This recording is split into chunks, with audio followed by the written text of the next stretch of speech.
Have you ever wondered that why there is so much fuss about whether one is an introvert or an extrovert?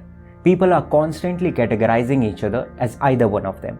And most of us accept these categorizations in a very simple way, which leaves us with a lot of ambiguity and confusion about these terms.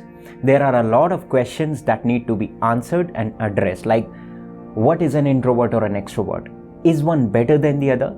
Are these inborn traits or something that we can cultivate with time? So let's begin with the very meaning of these terms. What is an introvert? The general perception of an introvert is a person who likes to be alone, who feels at his optimum and most alive when he is alone. When he is around people for an extended period of time, he feels drained out and exhausted. And an extrovert is totally opposite.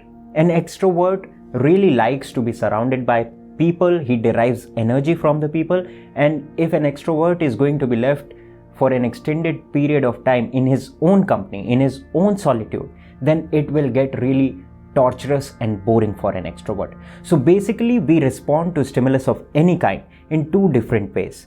Extrovert crave really huge amount of stimulation, enormous amount of stimulation in their surrounding, and introvert function at their best in the low-key environment. So this is a basic thing that needs to be understood about these personality traits. Strangely, a division is created in our society where the introverts feel that extroverted people are weirdly loud and they make much fuss about everything, and the extroverts think that introverts are weirdly reserved. Now the truth is that nothing like purely an introvert or an extrovert person exists. Even Carl Jung, the psychologist who first coined these terms, has said that there is no such thing as a complete introvert or a complete extrovert. If there would be such a person, then he would be in mental asylum. And this is my experience also. When you identify yourself as an introvert, which is, remember, just one aspect of your mind, then you will find all the ways to prove to yourself that you are an introvert person. You will avoid the social situations, you will avoid meeting new people because you will justify yourself that you are an introvert. You have to live by that image. Same goes for an extroverted person. Once you start believing in a certain image about yourself, a certain personality trait about yourself, you will find all the reason to behave like that person. There is a third alternative also, ambivert. It is a fair mix of introversion and extroversion. And possibly this is the best alternative, but it's very rare to find people who are ambivert. Why? Because mind always likes to be in the extreme. Mind never likes balance. It always likes to think of life in terms of black or white. Speaking about my own life, I have experienced both these facets, introversion and extroversion, in its immensity. I have lived like an extremely introverted person. I have lived like an extremely extroverted person.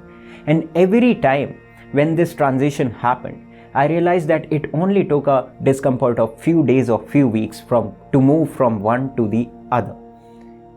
And now this thing has become a part of my realization. I have seen it through and through that we are not partial, we are both introvert as well as an extrovert. And one more thing I want to tell you, that the more frequently you're going to make this transition from an introvert to an extrovert, from an extrovert to an introvert, the more smooth the transition will become. And one should swing both ways, because only when you experience both the dualities of life, your life becomes rich. An introvert misses out on all the thrill and joy of relatedness. An extrovert misses out on all the beauty and clarity and the silence of being alone. So never ever live a partial life. A partial life means that you're just inhaling, you're not exhaling, right? This can never mean that you are alive. An alive person inhales and exhales. So our traits of being an introvert and extrovert should really be in synchronicity with breathing. Whenever there is a situation where there is a need of an introversion, you should respond with your introversion. Whenever there is a need to respond with an extroversion, you should respond with extroversion. That's how a life should be lived. And one more thing I want to say to you is that our society celebrates extroversion. We are an extroverted society. In our society, we celebrate the rock stars, the mass leaders, and group behavior is always encouraged. An introvert person finds it really hard to deal with the daily situations.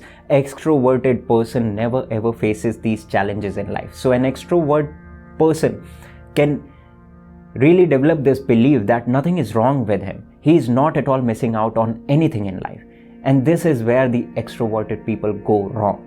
So I want you to introspect whether you are an extroverted person, whether you really get annoyed when you are alone, whether you really lack clarity in your life, lack peace in your life. Are you really dependent on people?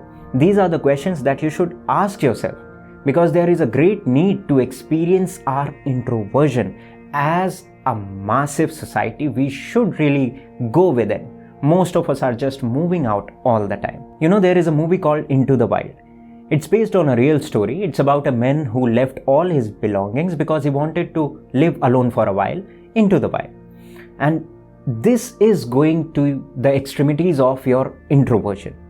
Anyways, the point is that he couldn't make it, unfortunately. While looking for food one day, he accidentally consumed some poisonous berries. And in his last moment, when he was struggling, when he was about to die, he took a knife and wrote something on a plank of wood. He wrote that happiness is only real if shared. Now, in his last moments, he must have realized what he has missed: extroversion. So never ever believe that your life is complete. Always introspect and question what is it that you are missing out on. So my advice for you would be to first acknowledge whether you have identified yourself as an introvert or an extrovert. If you have, then make a deliberate effort to experience the opposite. If you have identified yourself as an introvert, then make sure that you don't let go of any opportunity to experience extroversion. The more you are going to take a plunge into your extroversion, the more easier it will be for you to experience that dimension. Same goes for an extroverted person. Whenever you have an opportunity to be alone, to introspect about your life, to enjoy your own company, never miss it. Always remain open for the other extreme of your life. And by you will realize that your life is becoming much richer, because you are responding to life in new ways. And that spontaneity is what is needed in today's world.